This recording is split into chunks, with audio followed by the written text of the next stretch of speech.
Hello, welcome back to my channel. If you were following along yesterday, you might have seen a flurry of activity on my channel because I posted every roughly 4 hours or so. I missed one of my intended updates. But yeah, I did my log for Dewey's readathon on my channel again, which went pretty well. So this is kind of a wrap up for Dewey's readathon weekend. I am currently mid-sprint in Coda's sprints. Your booktube bestie, Coda, if anyone is looking for somebody that hosts sprints so they can try out this whole sprint thing. Yeah, the live stream sprinting thing is not something that Dewey's has ever done before. I didn't host any this time either because I'm not really sure how I would do it logistically.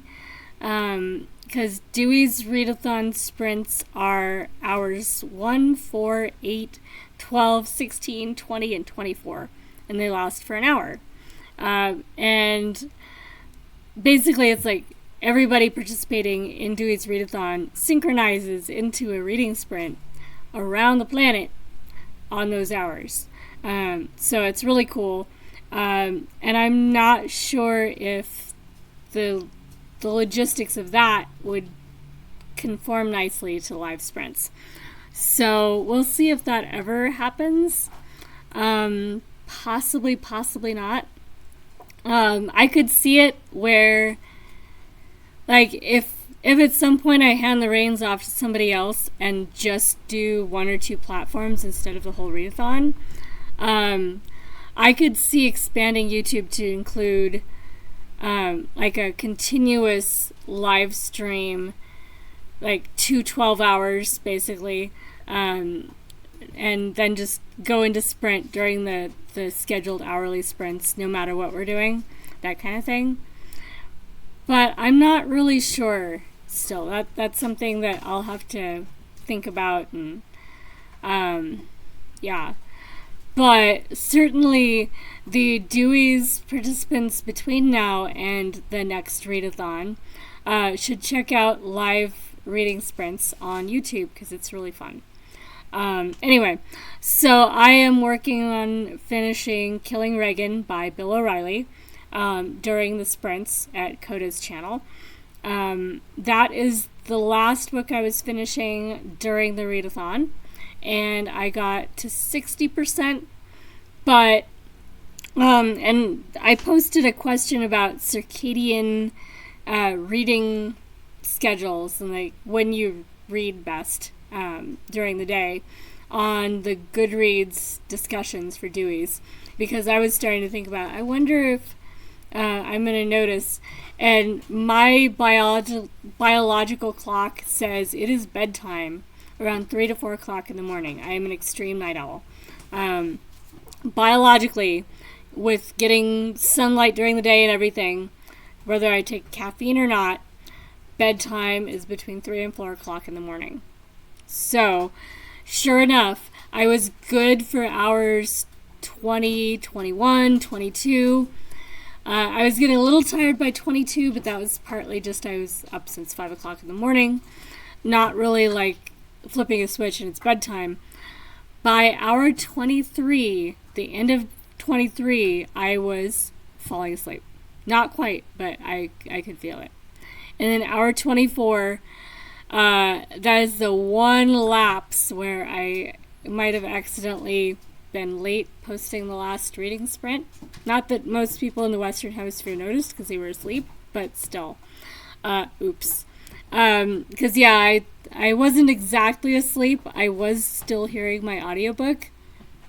But I need to go back and re-listen to that part because I missed some. Yeah.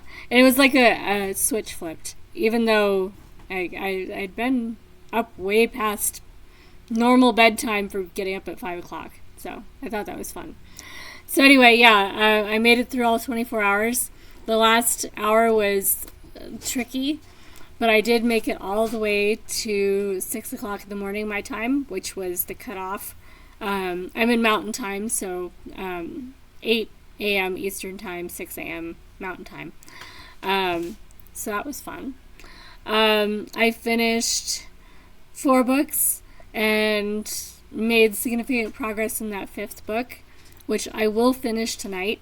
I have about 1.5 sprints worth left. So I should be done tonight. Yeah. And then I will be starting the conversation with the admins tonight for when we do the next readathon. And probably we'll do the dates for the next 2 in the same planning sessions, because when we do the second readathon of the year determines when we'd like to do the 3rd one, just so we have optimal spacing between them. Anyway, so my aim is to get the new date posted for the July/August readathon by next weekend. So I'm hoping that within this coming week that we'll figure out which date will work best for everybody. And so I should be able to make some new banner art, and I haven't decided yet what color themes I want, but I'm kind of leaning summer. I know for some of our readers that are in the Southern Hemisphere, it's not going to be summer in July, but where I am, it's going to be sweltering hot. So I think I'm going to go with that. I always think, oh, yeah, this makes sense at the time. And like the last one, the dark and, red and black based banner that I did for this last one, I was watching the Icelandic volcanoes while I was making my banner art. And so it was volcanoes and lava. And I'm not sure if that came across in the art at all. So I'm going to try and be a little bit less esoteric in my inspirations, maybe. I didn't have any complaints. I mean, everybody seemed to like it. But still, like, oh, well, it doesn't really fit with spring. I was impressed, though, with some of the banner art that some of the participants did for their art behind their progress stuff. Like, there must be apps that I don't have that make that easier to do, because I can't imagine how I would do it on my computer. But anyway, yeah, so keep an eye out for new dates for the next readathon. I'm going to be posting some between readathon activities on Goodreads and probably share them onto Discord and Facebook as well. So watch for that. I always like to have prompts or something in between.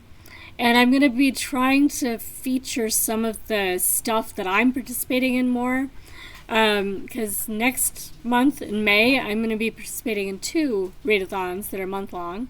Kooky Mayhem, which is based on reading ebooks from your Kindle, your Kobo, or like NetGalley, that kind of thing. Reading your collection of ebooks that are neglected. I will be reading NetGalley for that.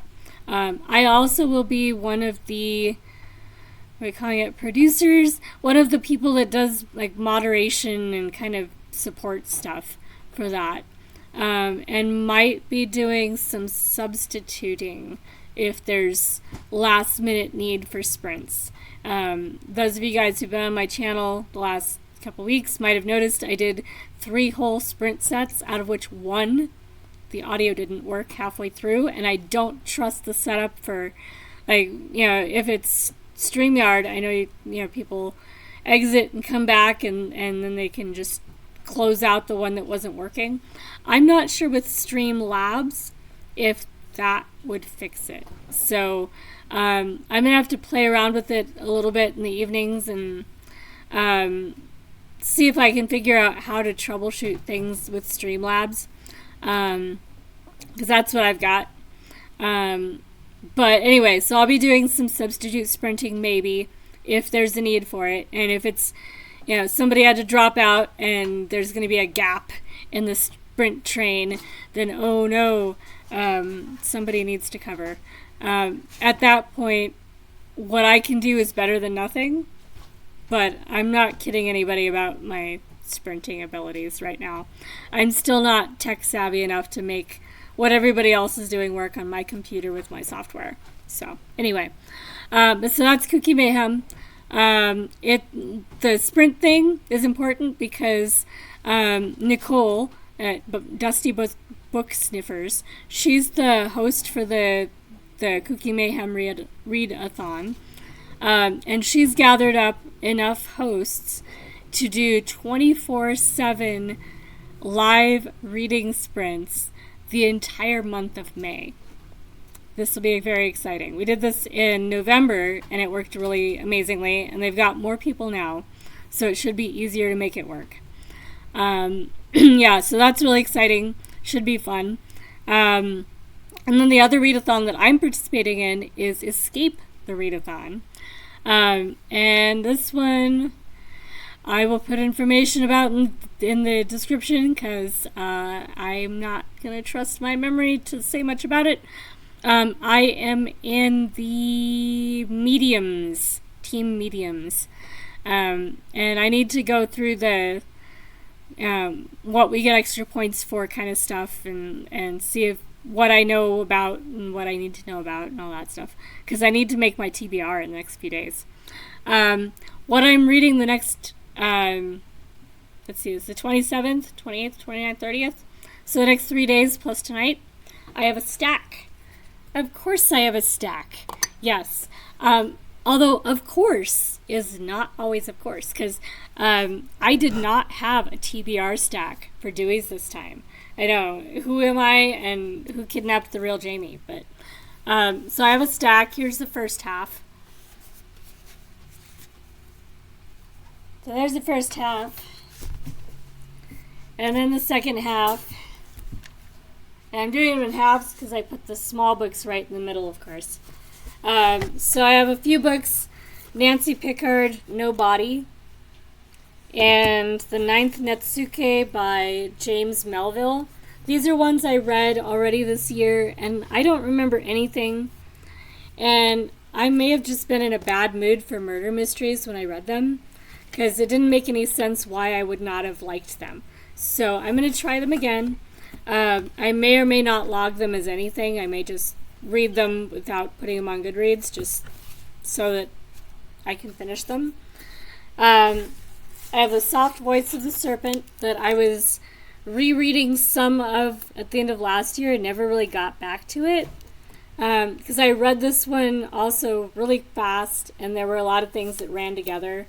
And I usually like Nadine Gordimer. So the fact that I didn't remember much, yeah, it may just be this is not her best work, but I don't know. Anyway, so I'm about halfway through this one. And when I finish it, it can go away. Same as the other two that I just showed. Because I don't keep most books when I finish them, I want to make sure I'm done with them before they leave me. This one I was about a third of the way through, and I got stalled out. Mark Kurlansky, Ready for a Brand New Beat. This one is about the Vietnam era, the 60s, and I think 50s into 60s, but I don't remember exactly. It's been a while. I love most of Kurlansky's stuff that I've read, but I just got stalled out. I wasn't into microhistories when I was reading this, and this is a microhistory. So now that I've been reading a lot of history, maybe I'll like it better. I've been trying to finish rereading The Buddha of Suburbia that I read last year, so that I can write a proper review for it for the Reading 1001 page. This is the one that I tried to read a little bit more of during the readathon. This is Cain by Jane Toomer. And I just had too much dark stuff in a row and needed something cheerful, like a murder mystery, you know?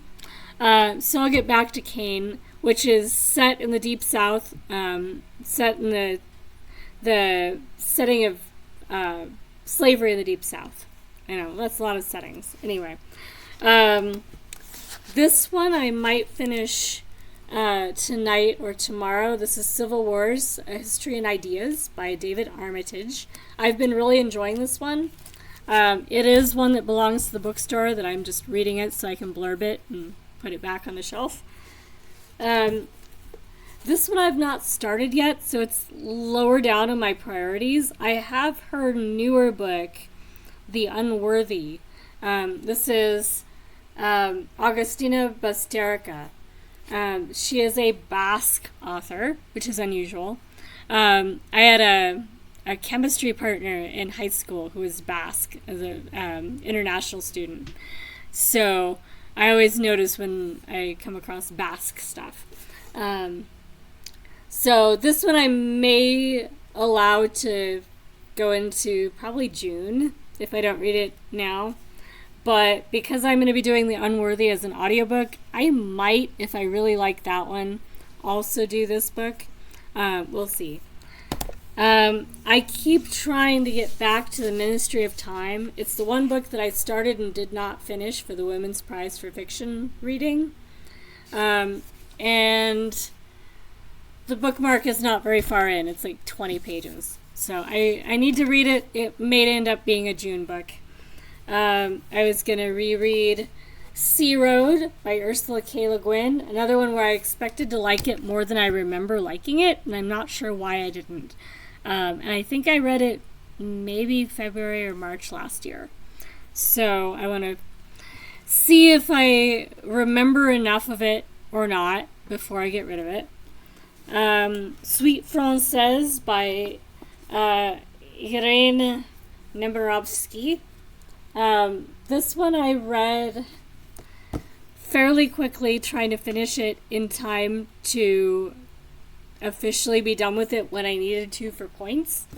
And then I went to try and write a review of it. Like, well, I know my vibes about it, but I don't think I would consider myself to be done with it yet. So again, before I let it go somewhere else, I need to read it properly again. And then it can go away. This one is one that I've acquired copies and then gotten rid of them and acquired them again, and I've never actually finished it. This is Gödel Escher Bach. It is a nerdy logic and math concepts book set around the tortoise and the hare and a few other things. If your child is reading this book, your child might be a nerd. Yes, I read the first chapters of this when I was in middle school or high school. And I keep meaning to get back to it and actually read the whole thing. So I was going to read a chapter a week and try and finish it like that. I'm not that kind of reader. I just need to read it. So I might get to it in the next 3 days. But I want to finish it in the first half of this year. We'll see if it happens. Yeah. And then the other book that I have that's unfinished is Eat, Pray, Love. This is by Elizabeth Gilbert. I had no idea when I went into it what it was going to be. Apparently it's travel and kind of travel essay sort of stuff. Not quite my thing, but it's good so far. So I'd like to finish this one and be done with it since I've started it. So all of this stack has a common theme, except for the Basterica book. The rest of them, I've started them, and I would like to finish them so they can go away, so that I can make room for more books, because we have the Bag of Books sale for our library bookstore in 2 weeks.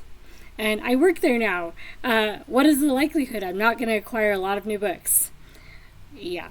I'm limiting myself to like 2 bags the first day. And then the third day, it's a buy 1 bag, get 1 bag free, basically. So, the number of books that are on my shelf now, if they don't decrease, I'm going to have even less space to put all the new books in. And I will do a haul video for all the books I get from the Bag of Books sale, especially since I've been involved in getting the store ready for the Bag of Books sale. And I know a lot of the books. Like, it's not just a pulling random books off the shelf and sticking them in my bag kind of thing. I know what's back there. It's just what's gonna still be there after people have picked through it a little bit, because I'm only working afternoons, so there will be the morning each day for other people to get there first. And then we'll see what I end up actually bringing home. So, stay tuned for that. I will do an update video about, a wrap up about what happened this month. I'm still needing to log all of my stuff for Old School April. That whole log as you go thing did not happen. It totally did not. So, I will be logging all my points for Old School April, possibly during the next audiobook. Should happen. And then reading as many books as I can for the rest of this month while I get ready for May.